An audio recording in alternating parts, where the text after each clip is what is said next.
Thank you for double-clicking your mouse tonight.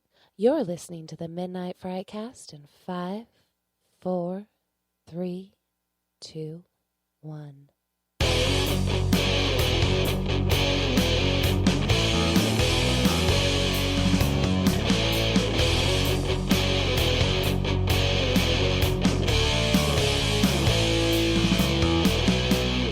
Hey everybody, welcome to the Midnight Frightcast. This is your host for the evening, Greg the Movie Guy, back in the saddle, and I'm sitting right here. To my right is Maddie.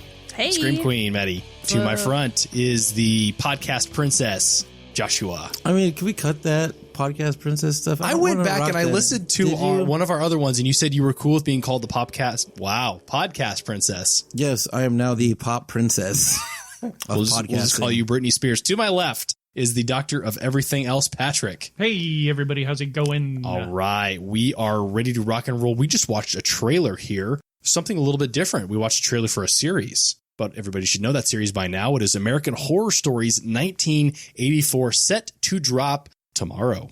What do we think of 1984? Give the thing where we talk about this will not be out before tomorrow. So If you're watching on Facebook, this will be out tomorrow. If you hear this on whatever your podcast preference site platform, thank you, it will have already aired. Cool. We're time traveling tonight. Yes. I've been excited for American Horror Story 1984 since they announced that they are going back to the 80s. It looks straight out of Friday the 13th. I mean, really, that's really what that look is. I'll be really curious to see what they do with it and how they handle it in each episode, because it looks like it's something that could just be a 90-minute format film. So I'll be curious to see how they drag that out for like 10 or so episodes, whatever they do in their season. It also is completely different than anything they have done in the past 7 seasons. It's not as dark as the rest of them have been. It looks a little bit more 80s cheery, I guess. But that's kind of the shtick for American Horror Story, is they take different like subgenres almost, and then they elongate it so that they can fit their, I think it's a 12-season series or 12 series, whatever you want to call it, 12 episode. I am struggling on the words tonight. Podcasts and popcasts and whatever. And it's worked for them in some cases. I go back to the first season of Murder House, and Asylum was great. And Cult I really enjoyed, but everything else in between there has just been kind of a slog. You know, I tried watching Freak Show, and I lost it about halfway through, and I really haven't been too attracted to anything else. So I'm intrigued to see what they do, but I'm going in with a grain of salt because I fear they could blow their wad really early and try to spend the rest of the season catching up and trying to reel the rest of their audience in. So. Well, I'll watch it, but we'll see what happens. You liked Murder House too, right? Yeah, I loved Murder House. That was one of the better ones that they've done. Yeah. Maddie? I've actually only seen the very, very first season of American Horror Story, and I didn't continue watching it because I thought it was just really theatrical. It was just kind of over the top, and I just didn't have a lot of fun with it. But I actually am interested in this one because I can see that kind of over the top feel going really well in like a campy's 80 movie. I do have like kind of the same thought process as Josh. How do you stretch out a movie, something that's normally only like an 80, 90 minute long movie and make it a full season? So I would be really worried about it dragging. Right, but exactly. I think this is kind of one of the first American Horror Stories that I've really been interested in like picking back up and watching. It has potential to really like kind of bring viewers back into it, and maybe if they do that, they'll stop making them and screwing them up. But I definitely can see its merits where it could be good. So Patrick, what do you got? I will give it a shot because American Horror Story is hit and miss for me. Probably like about 50% of the seasons that they've had. And there's an actor in this one that didn't thrill me in the last season. It's the guy who played the Antichrist in the last season. I didn't watch Cold. I've not seen it yet. It was Apocalypse. Is one. Apocalypse. Okay, yeah. I didn't watch that one either. And I just wasn't thrilled with him with what he did in that. And he's playing the bleach blonde guy in this season, which I think could have been handled much better by Evan Peters instead. But he's not on this season. He's not coming back. Oh, no. He dropped. Yeah, interesting. Was he in Apocalypse? Mm-hmm. He was, okay. Yep. I don't remember him in there. Yes, I do. I take that back. I'm sorry. Never mind. But, like Ryan Murphy, is that right? Mm-hmm. Ryan Murphy loves to bring back people from other shows into his things. So we're going to see, like, Matthew Morrison in this one. Really? That'll be interesting. Yeah. Because he hasn't done an American Horror Story yet, has he? No, not He hasn't that I'm aware done of. anything since Glee. He- Well, I'm sure he's done something, because he's probably done some Broadway or something like that. Very true. But, Very true. But yeah, to me, it looks almost too colorful, too campy. I don't know. I want them to take it seriously, but when I watch this, it's... How can they? I know, I understand, but you could take humor seriously, and then it's better. And as I'm watching this, it's almost looked like it's made for TV, as opposed to what they've done in the past, where they've made it more cinematic. Yeah. Okay. And so I'm gonna approach it cautiously. Okay.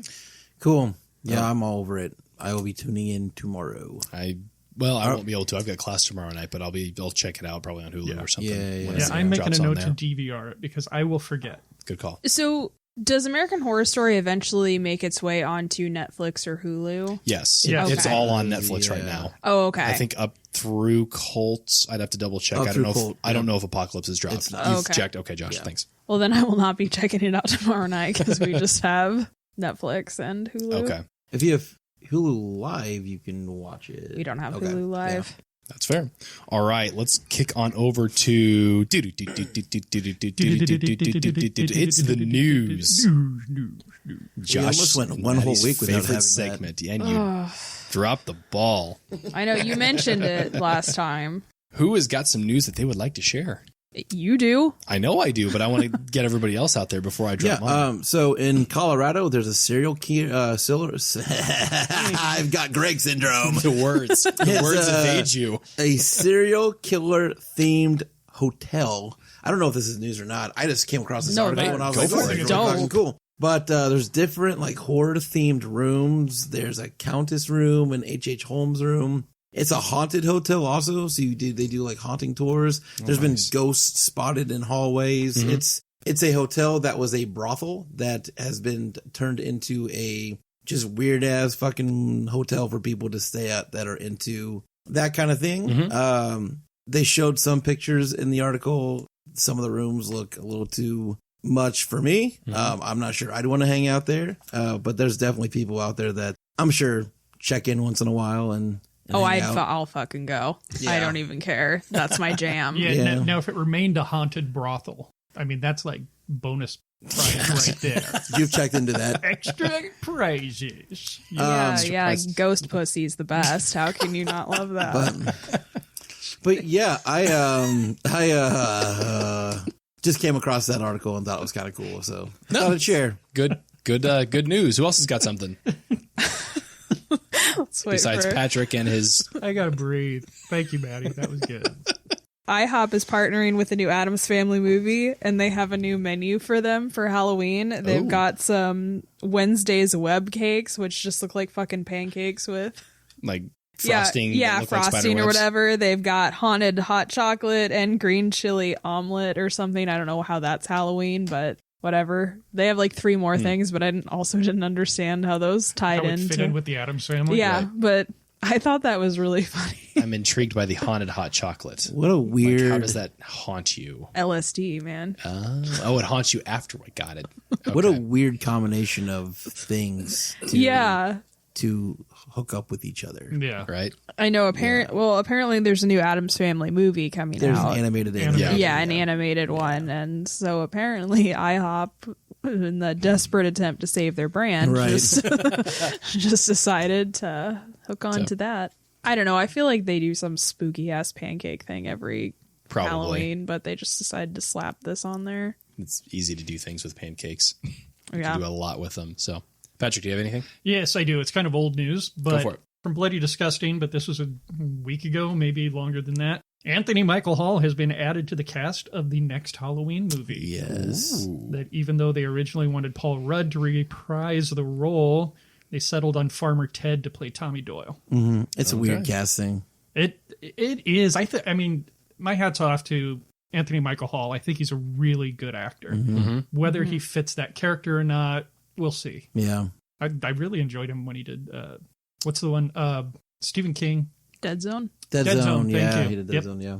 Okay. That's it. So I've got 2 here. The real horror news that I brought was the recent drop of the discussion of the remake of The Princess Bride. That's the true horror here. That is Nothing horror. I'm going to else stop would be right there because scarier. this could turn into a rant, and we all know what happens when I rant. So we're going to take it to the lighter side of the news. Ex-Five-Finger Death Punch drummer Jeremy Spencer launches a porn horror parody series. Let that one sink in. That's amazing. I was reading that article and I was like, fuck yeah. Okay, say that out loud once again. Hey, In a world where go slow. Say it slow. Say it slow. Yeah. In a world where X-Five-Finger Death Punch. I can't do Can't it. even do it. Can't do it. X-Five-Finger Death Punch drummer Jeremy Spencer launches porn horror parody series. Okay, I want you to look me in the eyes when you say it. You slow down and take your time. X-Five-Finger Death Punch. No, can you read the drummer. names? All right, I'll read those, and then we gotta get rocking and rolling here. So some There's of just the a lot episodes, going on. some of the episodes on Lady Killer TV is currently The Sexorcist. We know what that's a spoofing of. The O-Ring, spoofing of The Ring. 1, 2, Eddie's Coming in You. No! Camp Sex Blood. Probably one of my favorites. Psych Ho. Oh, God. And others. So if you're looking for that, or maybe Dick Pics can pick that up, check out Lady Killer TV. That has been... That was the news. All right. Okay, so I've written down American Horror Story. Can that be your next trailer? We're going to watch The Sexorcist for our next episode. All right. What has everybody been watching? It's actually been a hot minute since we've done a legitimate cast. So we've all been watching some things besides the It Chapter 2. Maddie, what have you been watching? I checked out The Green Room. I know, really, really late to the party on that one. The Patrick Stewart one? Yeah. Oh, okay. That's awesome. Yeah, I was really surprised to see him in there. I was like, this is kind of a well-paid cast. But my friend and I actually had just put it on. We totally expected it to be one of those movies that we just talked throughout the whole thing. But miracle of miracles, both her and I ended up shutting the fuck up through that whole movie. It was really interesting. Mm-hmm. I don't think it was a horror movie. That argument again, but it was still cool. It was a pretty intense thriller. Yeah. That was one of the last films I think Anton Yelchin did too, was Green Room. Yeah. Before he Yeah, died. before he died. That's a killer movie. I like I think that that movie hit a our lot. top 10 list. It hit. Green Room was on mine. It was on mine. Was I it know 2017 that came out, or was it last year? It was 2017. 2017. 2017. Yeah. I thought it's been a couple of years since that came Yeah. out. So that's one I want to check out. I think I saw it drop on. It's on Netflix. Is it on Netflix? Yeah, it's really great. Sweet. Yeah. And the soundtrack and the music in that movie is really It's cool. really good. cool. Yeah. Okay. All Is right. it So 2015, which means Oh, it was shit. probably 2016. when it Okay. came out, yeah. Okay. Yeah. Josh, what are you Good watching? shit. So our 31 Days of Horror Challenge is coming up in like a few weeks. So I'm trying to back the fuck off on horror a little bit because I have a list and I don't want to watch any of them. So on Hulu, there's a documentary called The Amazing Jonathan documentary. Does anybody know who The Amazing Jonathan is, Greg? Comedian, isn't he? Yeah, he's a comedian, a magician. When I used to watch him when I was like a teenager, he does really outrageous shit. He had like one of the longest running shows in Vegas. Mhm. And in 2014, he got sick and he announced that he was sick and that he was given 1 year to live. Oh. 4 years later, he's still alive and he doesn't know why. So he's got like, it's got this like Andy Kaufman. I was going to say, feel to that's it. exactly where I was going. Because he's got one guy doing a documentary about him, but Mhm. that all of a sudden finds out another documentary crew was doing a documentary on him that started doing a documentary 4 years ago. And there's a third documentary crew doing a documentary on him that started at the same time as he did, when a fourth documentary crew is also doing a documentary on him. So he's got like all these competing documentary crews that they're all doing the same subject. Mhm. He's giving them all the same exact dialogue as in topics and questions and answers. And he snorts speed on camera constantly. Okay. And it's a really interesting documentary though about him. And I would definitely check it out. It's on Hulu. It's called The Amazing Jonathan documentary. And it's got a little bit of heart to it also, how it wraps up. But it was interesting to watch. Okay. That his life is a fucking wreck. And you would have never known that watching his comedy and what he does. Also, Real quick, and I'll go really fast, unless anybody's got questions. Last night, I checked out a special event that was playing. Oh, it's yes. 3 nights only. It was last night, tonight, and tomorrow. Rob Zombie's 3 from Hell was released yesterday in select theaters. Mm-hmm. I went last night. It was a jam-packed house from top to bottom. It was a full crowd. I got there not thinking it was going to be too sold, and I got a really shitty seat. You weren't up in front, were you? I was in the handicap section. That's kind of where they had seats left, and they sold me a handicap seat. Thank you, Marcus Theaters. How long do we? I'll try to make it really fast. No, you don't. Be quiet. He's got to go, so I'll try to make it really fast. Yeah. I liked that movie a lot. Mm-hmm. I dug the shit out of it. It's exactly what you want to see, kind of, from the Firefly family. It's been 15 years since he's made Devil's Rejects. Mm-hmm.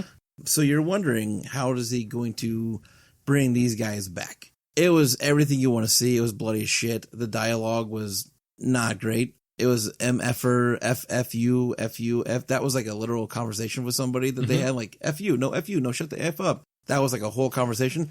They're smarter characters, and he's a smarter writer than what he gave. It was the weakest of the 3, and it felt like kind of a desperate attempt to keep these characters that he loves so much going.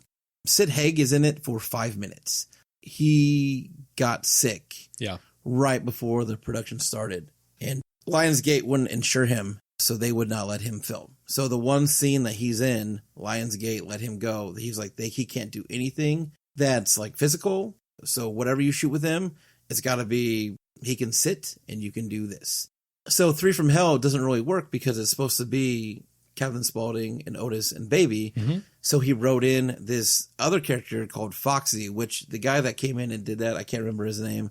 Richard Blaine? Yeah, Richard Blaine. He was the guy in 31 that did the opening monologue. Okay. Yeah. He's so good. Yeah. And he did a great job, but you don't care about that guy because he's just kind of out of left field. He's a filler character to take over Sid Haig's character who couldn't be there. So I don't know. It comes out next month on Blu-ray. I'll own it. Rob Zombie will put a 3-hour fucking documentary on it, and I'll be like, take my money. But I was really glad I saw it. Again, it plays tonight. It plays tomorrow. There's a special kind of thing attached to every screening. Last night, he did a live intro from a theater in like North Dakota. Mm-hmm. Some people left pissed because they thought he was going to do a Q&A live from that theater after the film, and then it never happened. So people were sitting there through the credits. It ended, and they're going, "Where's my fucking Q&A?" So they were a little pissed. Mm-hmm. But tomorrow they're doing a double bill of Devil's Rejects and 3 from Hell. So cool. Anyway, we'll talk more about it when we're off. I'm done with this. Cool. Patrick. Yes, I've been kind of busy lately, so I haven't had a lot of time to watch anything, but I did catch a series on Netflix called Black Summer, and it's a short series. I believe it's only 8 episodes long, 8 or 9 episodes long, and I watched the first one, and it kind of hooked me into the second one, and then I found myself binging it the entire day. It's like a better interpretation of what The Walking Dead should be now, that they focus on the horror, not necessarily the infected, but on what the people are doing to each other, what the living are doing to each other. Okay. And you'll find episodes where there's hardly any dialogue whatsoever. I mean, they'll have one, they do such great tension building in it. One episode has this guy being chased literally like 10 minutes nonstop. I mean, there are very, very few cuts in this thing. So this cameraman is following around the actors and everything else through actual chase scenes and everything else. It's just a very, very intense. So I suggest Black Summer on Netflix. I think there's a woman from Omaha that's in that. Really? I think I heard that. Okay. Cool. That's it. All right. I got the chance to go out last Friday night. Emily has been following a movie, and she wanted to go check that out. That movie was Hustlers. Jennifer Lopez. Good. No, it was not.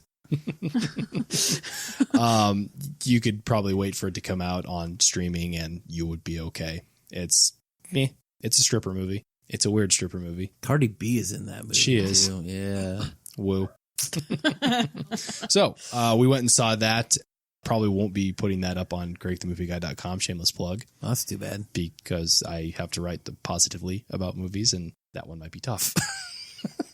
So if I have nothing nice to say, I won't say anything at all. Just put strippers and cap letters in there. And That is all. Thank you. And perfectly safe for children. Yeah. Yeah. Are we going to see The Sexorcist on Greg the Movie Guy? Yeah. I might do that. No, You have to I won't watch. do that. Yeah, you have to watch The Exorcist first, and then Right. you can. Or Watch you, it. won't, or you won't get it. Oh, okay. I would hate to be lost during The Sexorcist. You know, she spins her head around, though. I mean, she's going to have just guys lined up in a circle. Oh, she's doing like a helicopter sort of moving along. Are you producing this? No, stop looking at me. My God. Patrick's creeping over here. All right, we are gonna kick over to a topic now. We've seen some trends, and we know trends are cyclical. But the neon colors, the big clothes, the moose, the hairspray are making a comeback into the media. As is the blood. The blood is on these clothes. It's the 1980s we're seeing a lot of, and we just kind of wanted to kind of touch on that topic a little bit. Josh, you kind of suggested this topic. What are your thoughts? Well, it came from our trailer tonight. I was like, we try to usually attach our topic to something that we've already kind of been talking about. And you are seeing a huge like comeback from 80s, not just in television, but in film too. Like everybody seems to be, it kind of seems to be the thing that's everywhere right now, whether it's the music or, just a full out 80s look clothes wise and everything. But I mean, if you list, American Horror Story, like we said, 1984 is coming out. Stranger Things has been a big thing. It's just kind of all over the place. You feel like now, and I'm not complaining about it. I think it's a great thing. I just wondering why. My big question is why there's such a resurgence in the 80s right now. Why all the nostalgia? Yeah, that's just, I guess my big thing is why the 80s is making such. And it's not even really in film either. It's the 80s just in general, kind of like mullets. Well, that's the word. Was that 80s? Mullets were the 80s, right? It's just sad time. Are kind of coming back. Mullets are coming back big They're time. coming back It's huge scary. right now. Oh, good. So yeah, just an overall resurgence of the 80s and why that's such a big thing right now. I'm wondering because we've been seeing a lot of it is a lot of the remakes. People are looking to popular and successful franchises that they can remake because nobody wants to do anything original anymore. They're too scared to do anything original because they are afraid they're not going to make any money. So they're bringing back all of these different series and sagas and whatever whatnot. It Chapter 1 began in the 1980s, if I remember right. They switched it from the 1950s to the 80s. So that's another reference there. But I'm thinking that they're looking to the 1980s because the 1980s was so successful with so many different things that, why wouldn't you even start there? Right. So I kind of think like in horror, maybe the 80s are coming back because it almost kind of combats the like theme or the mood of horror movies now. Like I shared an article in our chat earlier about how like the last couple of years have kind of been like a higher element of horror movie. They're trying to make more of like a statement or whatever. And I kind of think the 80s kind of balances that out because slasher movies are like that. When I think of horror, I think of like a slasher movie because it kind of has just the element there is horror and that's all you need. And I think maybe people are kind of bringing that back to balance out because I've said before, I am no lover of these like high quality ass pretentious horror movies. And maybe a lot of other people aren't. People who just like that pure horror movie really want nothing to do with these drama horror films. And I think maybe directors are seeing that or they're tired of it too.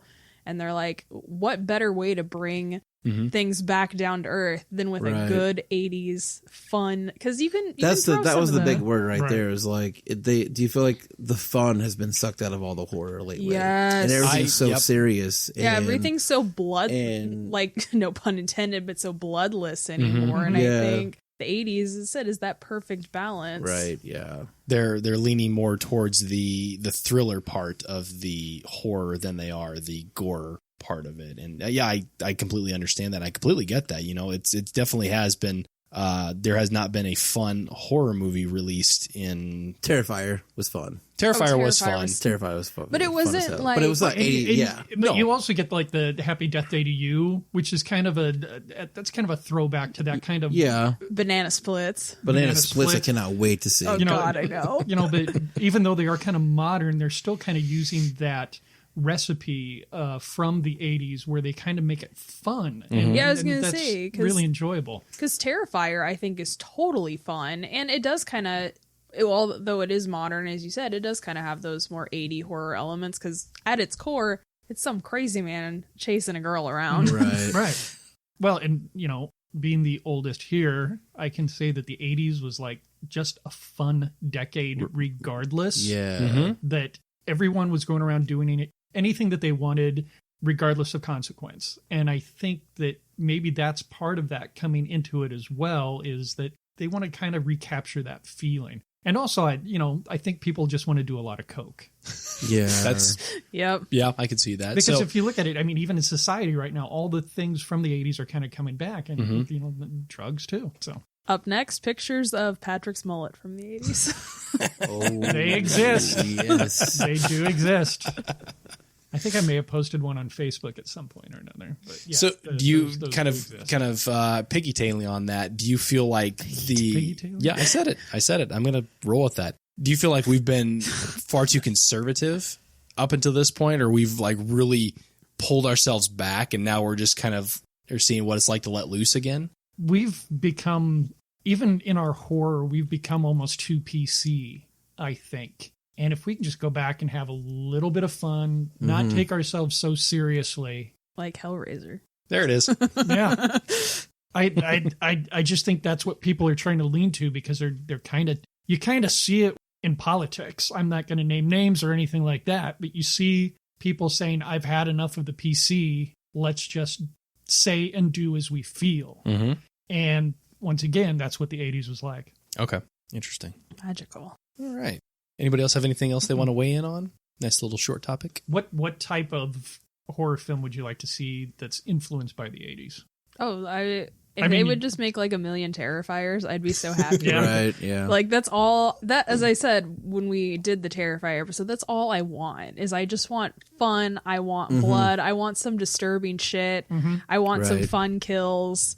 That's all I want in a horror movie. I really don't, as I've said before, the reason I don't like movies that have a lot of political commentary is I sit down to watch a horror movie because I don't want to watch the news. I don't want to watch my Facebook feed. I don't think there's shit like that happening in my Facebook. So you don't give a shit about like clever dialogue? No, I don't. Character. You're going in to be entertained. You're like, yeah, I want entertainment. I mean, say some stupid shit and kill a bitch and then go home. Yeah, right? like if there's clever dialogue or good acting or something like different in there, I think that's just like a bonus. But honestly, like I love 80s horror, and that's just what I want anymore. I want a fun movie. I'm watching horror to be entertained, not to get some director's overinflated opinion or their commentary on anything. I just want to see some hoes die. Come on. Yes, but you realize that when you see hoes die, there's going to be lots of boobs. I know. No, I think feminism is really coming to its element. We're going to see some dicks go, too. Like, it's just going to happen. Yeah. I mean, yeah. We're going to see some dicks go. Yeah, dicks. Let those dicks go, guys. I'd be more into seeing more original storylines. I think that was very true of the 1980s, was nothing was a no. You know, you got some incredible movies. You know, Nightmare on Elm Street is probably one of my all-time favorites from that era. And just the thought that I guess you could call him a creature, could kill you in your sleep just takes that to a whole new level. Right. Why can't we have stories like that where people are just either coked out and imagining these different types of things? Producers don't do that anymore. You know, it has to be something safe, something realistic. And maybe that's the commentary on our times, is nobody wants that imagination. Nobody wants creativity. They want realism. They want things that could actually happen to them and things that could actually happen. I don't know. But I think originality and creativity in horror would be incredible to see again. Right. And it's not just in horror, the 80s thing too. Like there's cartoons and TV shows from the 80s that are making its way back in today also. It's just they're safe, like you said, they're safe bets. They're things that people want to see, even if it's only for a season. It's that nostalgia they get, and then they move on. But it's safe. I'm going to use Rick and Morty as an example, because when I see Rick and Morty and watch Rick and Morty, it kind of reminds me of like Ren and Stimpy. Okay. That they weren't afraid to make jokes that were really kind of pushing the boundaries just a little bit. So when you say animated, that it's not just horror, that it's other things. Definitely. For me, I would like to see more horror comedy. Just stupid horror comedy. One of my favorites from the 80s was a film called Student Bodies. Okay. And it was just stupid. Yeah. It could have been just called Stupid Bodies instead of Student Bodies. But it was slasher horror comedy, and it was just so much fun. But of course, that was from an era where we would go to the drive-in movie theater and watch like 2-3 of these in a row. Right. Okay. Yeah. And so you'd see like one that was legit and then 2 that were just stupid as hell while you're sitting there getting drunk and high. Not that I ever did any of that. Good for you, Patrick. Lies. I totally believe you. Yeah. So yeah, that's what I'd like to see with 80s influence movies. Yeah. Yeah. All right. Well, let's keep on rolling, and we'll jump on over. Did I miss something? No. I was just Looks going to for say, sure. I think the takeaway from this is producers should start doing more coke again. Well, I feel like indies are doing that more than Coke. Yes, Probably. Coke and Making the more creative movies. Yeah. And that Original content. No, I completely agree with you. I mean, the Hollywood system as the 80s knew it is dead. Yeah. And it's shifted over into the independent films. And yeah, you're definitely seeing a lot more independent films who are not afraid to be able to do that because they don't have the big budget producers that are doing the casting couch and making the big calls like that and saying, hey, you can't do this because I'm paying the bills. You know, and I applaud independent films for that because we're still getting them.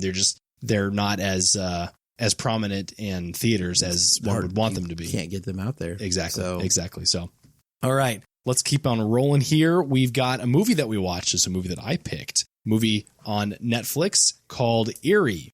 Hit us with the details. Yeah. Eerie, 2019, running an hour and 40 on Netflix. It is a Filipino film with English subtitles.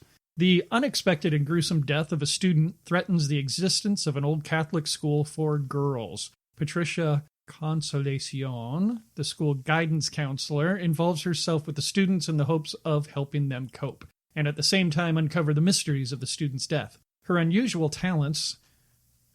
What? No, using her... I write these What are these unusual talents? What are these unusual talents? No. I didn't watch that movie.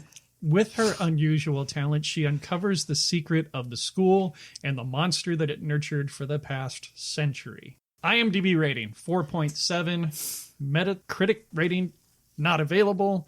Rotten Tomatoes critic score, not available. Rotten Tomatoes audience score, not available. It's not even on Rotten Tomatoes. Wow. That doesn't bode well. Is that bad? I don't know. I mean, it's been out for... It says it was produced in 2018, released in 2019. You would think that it would be on Rotten Tomatoes. Even Fred Durst's new film, The Fanatic, got 19% on Rotten Tomatoes. See? Woo, Fred Durst. 19. John Travolta's in it. Oh, God. 19%. Yeah, let's jump all over that one. So we'll just point out here, typically if we watch a movie that's within a year, we won't spoil it. However, we're going to spoil the crap out of this. So this is your alert. This is your warning. We are spoiling the movie Eerie. If it's something you want to see and you don't want to know anything about it, I would shut off and go watch it and then come back and listen to us. Before we kick in, Greg, yes, let's go with why'd you pick Eerie? So I picked the movie Eerie because I am tired of the journalists that have been making these really, really brash and overdramatic article headlines. And I believe this article's headline said that people were not sleeping after having watched this movie. To which whoever this journalist is, I don't remember her name, which is probably best because I slander her all over this, needs to be smacked across the face. Well, it wasn't just her. Like when I Googled this movie, there was literally 2 Google pages of freaking Karens saying, "Oh my God, I watched this and I can't sleep." Can we just like make this a thing now? Anytime we get one of these, it's freaking Karen. It is freaking Karen. Thank It's God. always freaking That's Karen. awesome. That is awesome. Oh, so yes, that was the reason I picked this, because I wanted to see A, if they were accurate, B, if the movie was any good, and C, I'm still debating if I want to go find this journalist and just destroy her. Right. Freaking Karen. Freaking Karens. God damn it, Karen. Who wants to jump in? Well, Josh, you said you didn't sleep after watching this. No, I didn't. I watched it and finished it yesterday, and I did not sleep last night. I got a really bad cold, and my nose is really stuffed, and I was sneezing, so it kept me up all night. But the movie didn't keep you up all night. No, fuck no. Okay. Here's the thing, though, too. Beyond it, the fact that it just was not scary at all, I did semi-enjoy the movie. I just didn't know. Here's the thing. It's subtitled, so if you look away for a second and you miss some dialogue, you fucking don't know what's going on for a second. Yep. And I did that a handful of times because I was busy.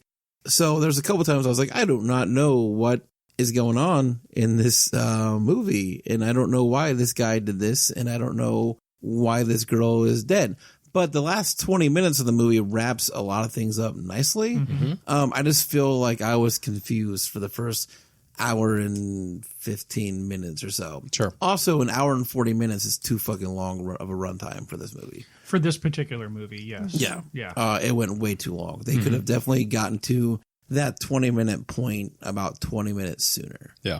And I would have been maybe a little happier with it. But I didn't hate the movie. I'd tell people to watch that movie if they don't mind reading subtitles. I thought it was enjoyable. I thought there was a couple of good spots in there, but I'm right there with you as far as the scares go. Like, they just did not exist for me. Yeah. So, yeah. Okay. Patty, what do you got? So, as I said on our chat, I did not finish this movie. I did not 45-minute rule it. I just didn't have a chance to finish it. To be fair, I also did not really set this movie up for success. I started watching it when I was at the gym. So it's bright and sunny, and the screen is kind of tilted like this, and this movie is very dark, like it just, not tone wise, but just it's filmed the actual look it's filmed of it. in the freaking dark. Yeah. And the girls in the school are all dressed exactly alike and all have the same hairstyle. So like 90% of the time I was like, who the fuck is this? Was this not this other chick? Why is she dead? I thought she was just in this other scene. So I was a little confused, but as I said, that could have been just as much my fault as whatever. But I was interested in this movie and I would continue watching it. I didn't think there was anything wrong with it. I probably wouldn't have picked this myself, but I do like a good ghost story, but yeah, it just didn't have a bunch of scares, I guess, to it. A lot of it just seemed kind of, I don't know, typical of this kind of movie. It was very Asian horror. It was Japanese horror, I want to say. Very Japanese horror stuff. It had a lot of influence from, I would say, The Grudge. I can't remember which one, because like that very first scare was kind of like The Grudge. I mean, it's like, it's got the same kind of idea as The Grudge as far as a revenge film goes. Right. And why she was doing the things she was doing. But even the makeup on the girl when she found her, it was like one of the the wide eye type thing. It very much influenced by Asian film. Yeah, and it kind of, there were parts of it that reminded me atmospherically a little bit like Silent Hill. Oh, yeah, I see that. I can see that now. There was Absolutely. a couple that I was just like, don't you need a lot more fog?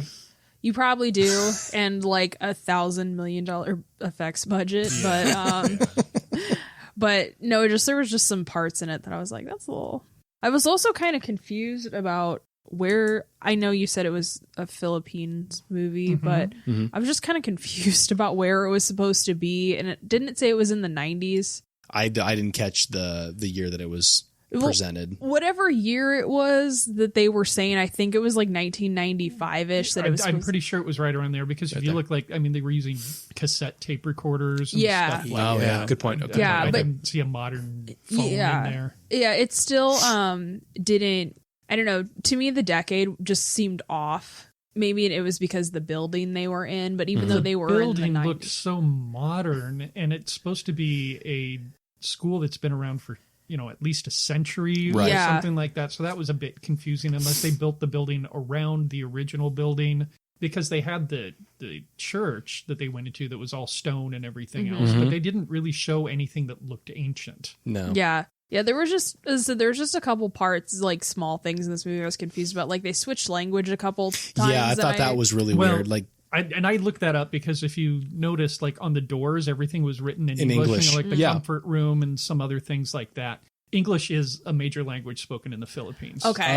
So that's just me, my but I had to knowing. look that up as well because I found that weird because when the priest came in, he was speaking English, and every once in a while the Mother Superior would speak English. Yeah. And that just kind of threw me off. It's like, why did you have to do it there? Yeah, as I said, there was just a couple like small little inconsistencies that just kind of threw me off with this movie. But as I said, overall, I really didn't hate it. I just need to finish it. Cool.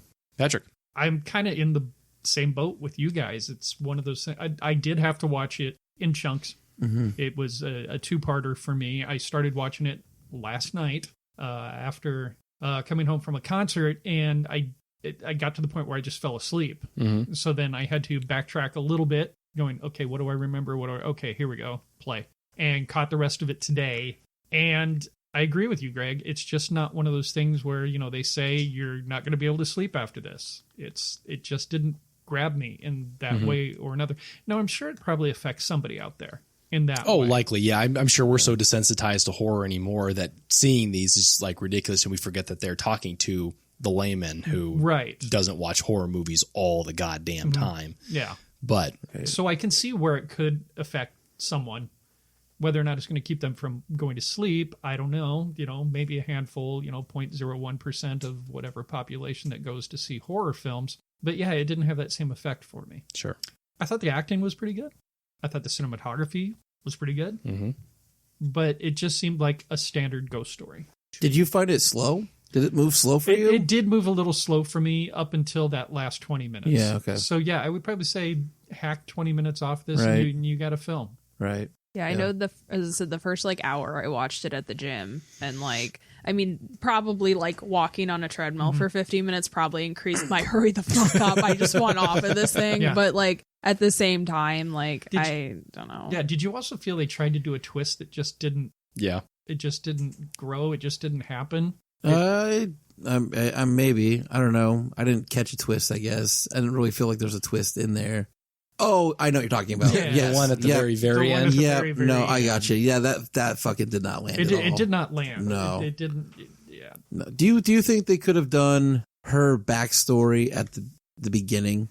Do you think they needed to wait to the end to give the backstory on the girl that hung herself? Well, but they already talked about it at the very beginning because someone introduced it saying in this bathroom at midnight, blah, blah, blah, blah, blah, that she hung herself. And then so they already said it right at the beginning. They did, but do you think they could have dug more into why she was actually, could they have started with this girl as being bullied and her mom's doing this and her dad's doing this at the beginning? They didn't have to wait till the end to give that information. Yeah. Because you already know that there's a ghost. Yeah. You already know that someone's haunting them there. And you don't have to know necessarily the reason why she's haunting them, but you know that that's the person who died and that's the ghost. Right. You can let those other details come out throughout the course of the story, but they could have handled that up front. Yeah. I agree. Yeah.